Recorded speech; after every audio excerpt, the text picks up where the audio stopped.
markaan waa markii labaad aan Uganda imid oo si sharaf leh oo wanaagsan aad ii soo dhaweyseen muddo laga joogo dhowr sano ka hor yaa waxa la qabtay survey ama daraasad oo cod qaadis ah waxa loo codeeyay Soomaali waxay hore u oran jirtay gaajo gobonimo leh iyo waxa loo codeeyay dhereg gunnimo leh boqolkiiba boqol waxay u codeeyeen tan hore gaajo gobonimo leh macnaheedu waxay tahay qofka Soomaaliga wax walba waxa uga horeeya sharafta taas waa dadkii hore dadka hadda maanta joogay maxaa u yaala marka waa xaqiiqa annaga visionkeena dawladnimo waxay tahay sharafkii Soomaaliyeed inaan soo celino maxaa yeelay dawladdu waa muraayadiina way asku fiirinaysaan sidaad u egtihiin iyo ka turjumaysaa dawladda waxaan aaminsanahay wali dadkii fiicnaa oo aaminsanaa inay gobonimada ka doortaan maxaan ku raahdaa gunnimo ka doortaan wali waa joogaan waa idinka waa soo taaganna qayb ahaan wixii naga burburay oo dawladnimada ahayd way inaan ka bilaawno marka maxaa yeelay Soomaali waxaa lagu daydaa waalidka lagu daydaa haddii dawlad aan nahayna dawladda lagu daydaa marka hadba dawladda sida u eg tahay ee shacabku u ekaanaysaa marka u ekaanayaan marka waxaan ugu ballana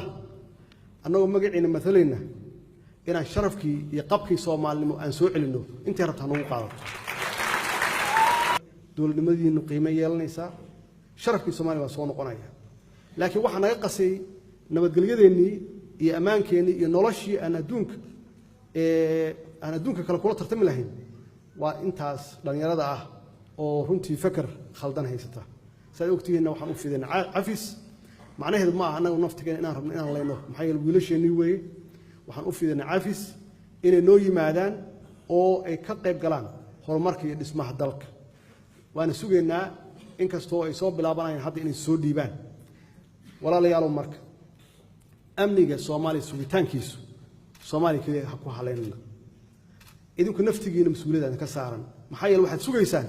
inay Soomaaliya degto aad ku soo noqotaan marka si kasta dalkan aad amnigiisa aad qayb uga qaadan kartaan si kasta annagu aad qayb noogala qaadan kartaan amniga Soomaaliya waa wax loo baahan yahay maxaa yeelay waxay soo dhaweynaysaa xasiloonida iyo ammaanka Soomaaliya soo dhaweynaysaa beesha caalamku waxa hadda ka go'an inay gacan siiso waxayna gacan noogu siinaysaa sida annaga aan ula dhaqanno iyo sidaan ula imaanno waxay hadda naga aragtaa shacab iyo dawlad iswata oo isku duuban dhalinyaradu haddaad doonaysaan leadershipka Soomaaliya iyo mustaqbal fiican in Soomaaliya ay hesho fadhigan aad ka kacdaan oo aad qayb ka soo noqotaan dawladnimadan hadda socota hadday noqoto dhigna u daadisaan maxaa yeelay kuwa hadda dibadaha ka imaanaya oo shisheeyaha ah oo shabaabka ku jira waa dhalinyaro idinkoo kale ah oo laakiin naftooda waxay u hurayaan idinka iyo walaalihiin iyo kuwa Soomaaliya jooga in nolol u diidaan idinkana hadda toosh idinku hayo oo la yiraahdo kan ma terrorista mise ma ah adoo shaqaysanayo horjeeda wax kale ma maxaa yeelay dhalinyaradii ka hortagi lahayd yaa fadhida oo sugaysa inuu qof Ilaahay cirku uga soo diro oo u kalin gareeyo dhulkii